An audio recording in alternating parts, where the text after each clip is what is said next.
Hi everyone, welcome to my channel Cook with Bob. இந்த வீடியோவில் bread மெது வடை எப்படி பண்ணுறதுன்னு பார்க்கலாம். இது ஜஸ்ட் நம்ம உளுத்தம்பருப்பு வடை அது மாதிரியே இருக்கும்.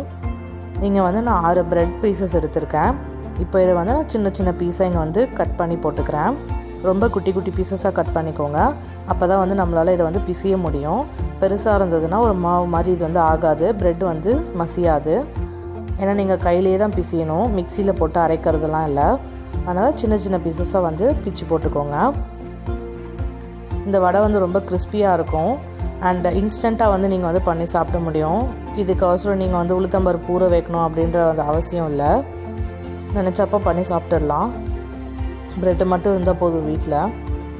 இப்போ இது எல்லாத்தையும் பிரித்து போட்டாச்சு. இது கூட 1/4 கப் ரவை,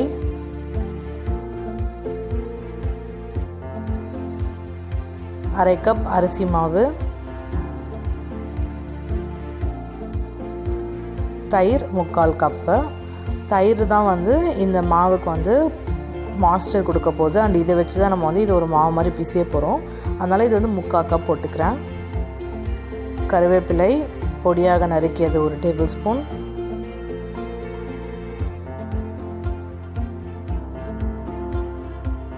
கொத்தமல்லி 1 டேபிள் ஸ்பூன்,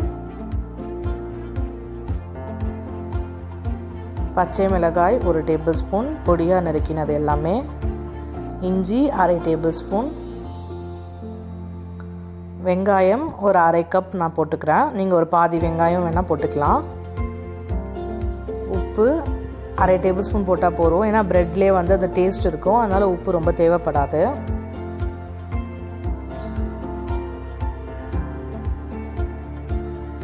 சீரகம் 1 டேபிள் ஸ்பூன், மிளகு 1/2 டேபிள் ஸ்பூன்.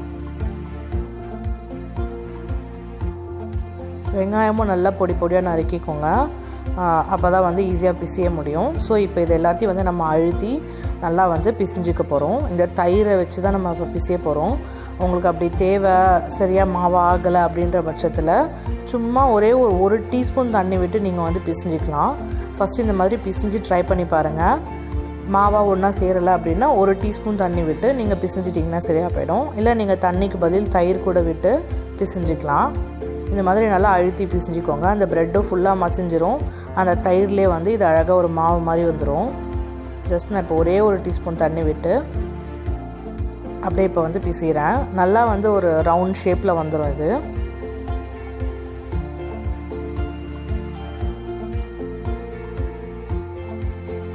இந்த மாதிரி எல்லாத்தையும் சேர்த்து நல்லா பிசிஞ்சுக்கோங்க.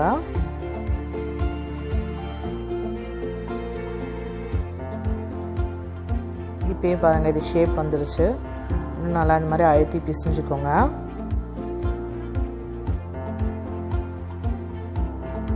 இப்போ நம்ம இதை பிசிஞ்சு வச்சாச்சு.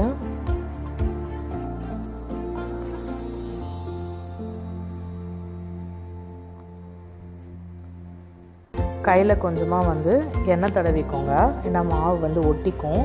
அதனால் வந்து எண்ணெய் தடவிட்டு இப்போ நீங்கள் மெதுவடைக்கு எப்படி ஒரு ரவுண்ட் ஷேப் பண்ணி தட்டிட்டு ஓட்டை போடுவீங்களோ அதே மாதிரி வந்து இதையும் வந்து தட்டிட்டு ஓட்டை போட்டு நம்ம எண்ணெயில் போட்டு பொரிச்சு எடுக்க போகிறோம். இந்த மாதிரி ஷேப்பாக தட்டிக்கோங்க.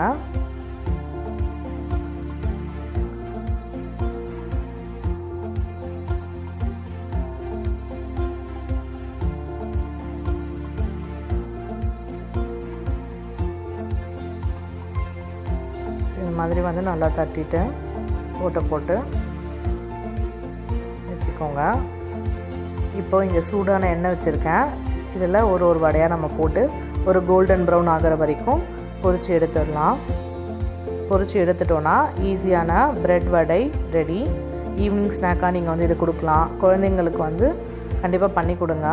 வீட்டில் பண்ணி கொடுக்கறது தான் வந்து ரொம்ப ஹெல்த்தியாக இருக்கும் கடையில் வாங்கி கொடுக்கறத விட. ஸோ வீட்லேயும் நீங்கள் இந்த மாதிரி சிம்பிளாக டிஃப்ரெண்ட்டான ஐட்டம்ஸாக பண்ணி கொடுத்தீங்கன்னா கண்டிப்பாக பசங்க விரும்பி சாப்பிடுவாங்க. இப்போ இது நல்லா கோல்டன் ப்ரௌன் ஆகிடுச்சு. நான் எண்ணெயிலேருந்து எடுத்துடுறேன். இதே மாதிரி எல்லா வடையும் வந்து கோல்டன் ப்ரௌன் ஆகிற வரைக்கும் விட்டுட்டு நம்ம எடுத்துடலாம்.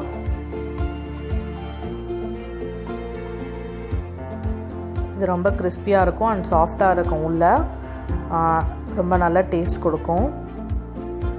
இன்ஸ்டண்ட்டாக நீங்கள் வந்து பண்ணிடலாம், ரொம்ப டைமும் எடுக்காது.